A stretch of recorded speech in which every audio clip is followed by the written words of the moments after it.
Okay, so week 11, your ethics project is due. So hopefully you've already started working on it. If you haven't, there is a file folder here. It's located in the lessons tab and it says ethics project due week 11. So please open that and there's resources in there. So this is the requirements. So the key to this project is you have to actually follow these requirements.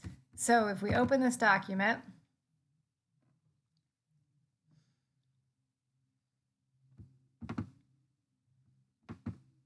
it's going to show you, okay, you have some different associations you could pick.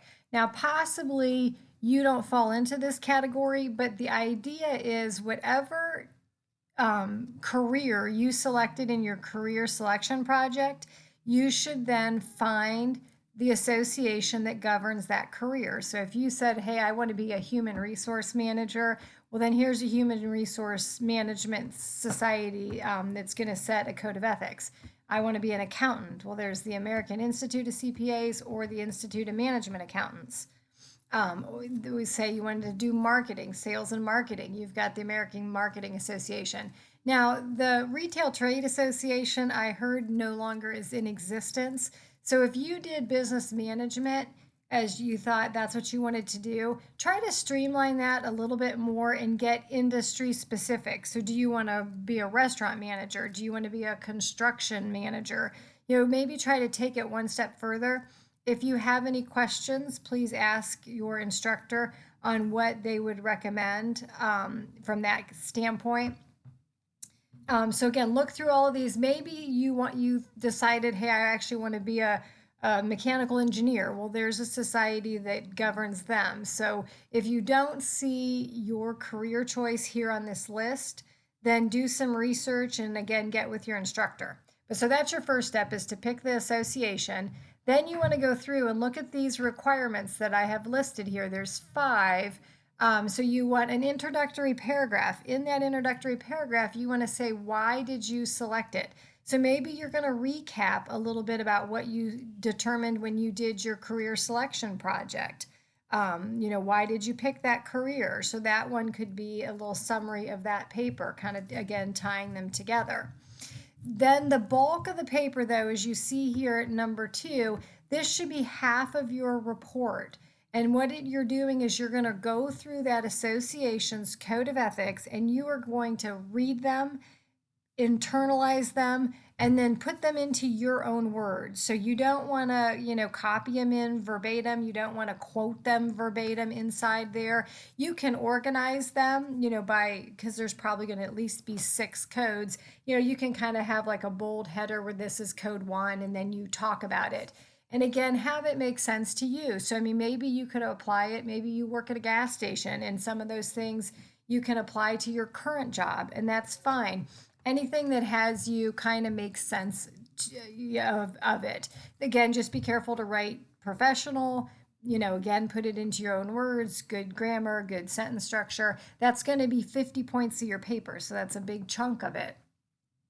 Then after that, then you are going to say, okay, now after I read those 6 codes and I put them into my own words, which one really hit home? Which one was the most important to me? And then why was it the most important to me? So obviously there's really not a correct answer. You just have to do it. So just have that paragraph that says, as I've read through this code, which one is the most important and why?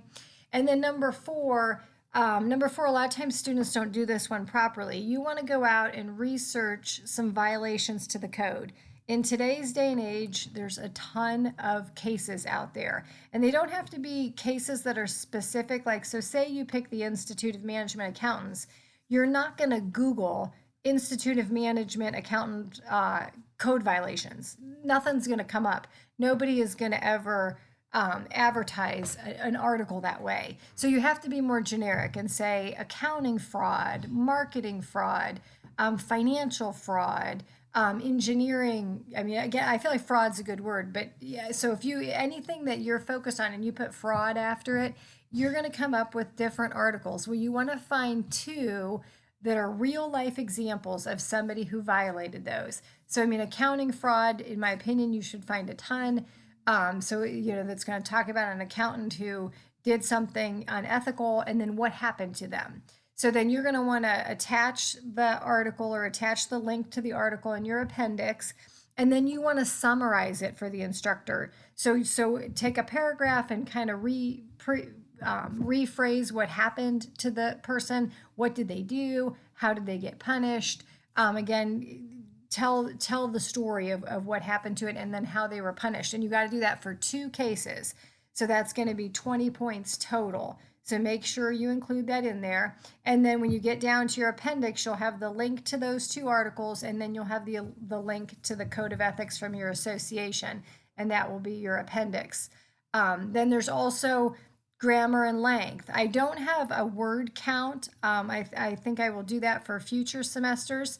But right now I have that the paper must be 5 to 7 pages. So if you finish it and you don't have 5 pages, you're going to lose some points. It needs to be 5 full pages. So make sure that you've got that. Also make sure that you've spell checked, you've grammar checked, you've used paragraphs where you needed to, and that it looks professionally written. You should have 1-inch margins, 12-point font, double spaced. So it should look like a professional document that you are submitting. Okay, so then that, again, keep that handy, go back to that.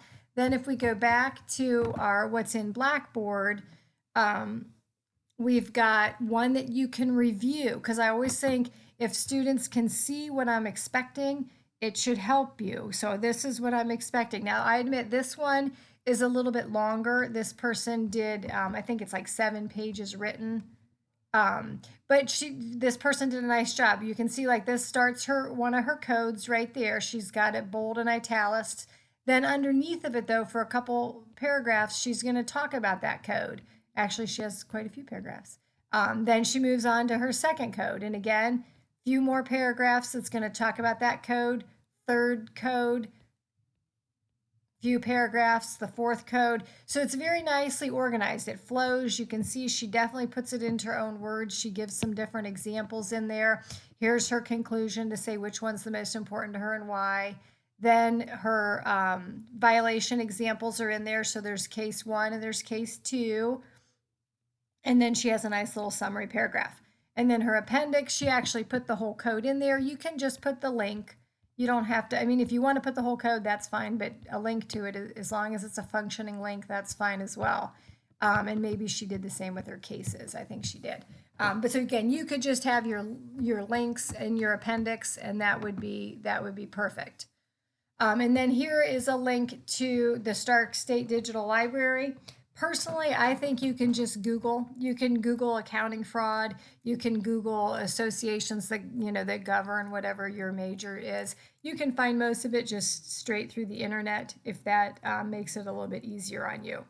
And then there will be a Dropbox in this folder as well, which I don't see, but there will be a Dropbox here at the end of that.